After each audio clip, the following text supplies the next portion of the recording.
Your engine starts fine cold, but if you drive around and try to start it warm, it hesitates or doesn't start at all. Sound familiar? It might be your engine coolant temperature switch going bad.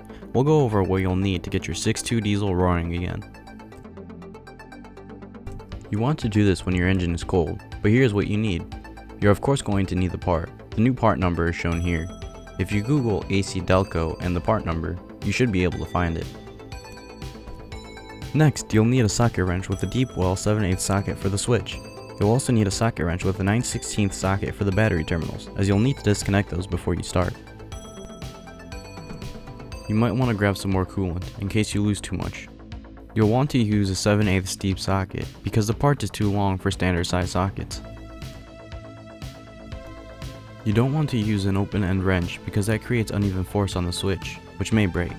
A drip tray will come in handy if you think you'll lose a lot of coolant.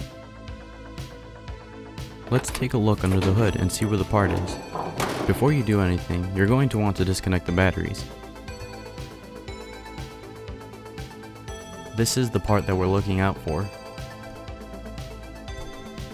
From the overview of the engine, let's dive into the passenger side. The switch will be located on the rear head. You'll see two wires sticking out of it. This would be a good time to get the drip tray to catch any coolant you don't want touching the ground.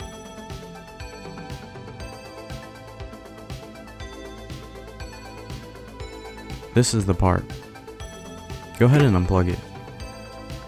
Take your wrench and 7/8 deep well socket and start to loosen it.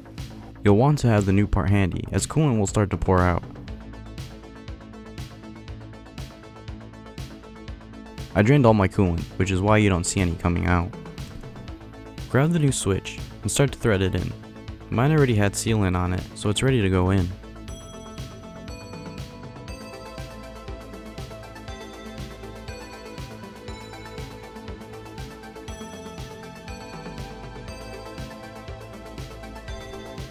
For best results, connect the two wires back in.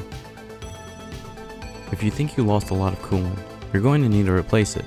Fill your radiator and leave the cap open.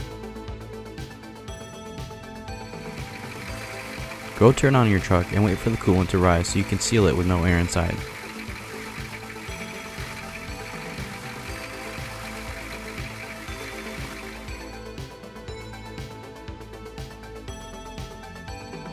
Keep an eye on the switch for a couple of days and check for leaks, but you should be all set, ready to flex and hit the road.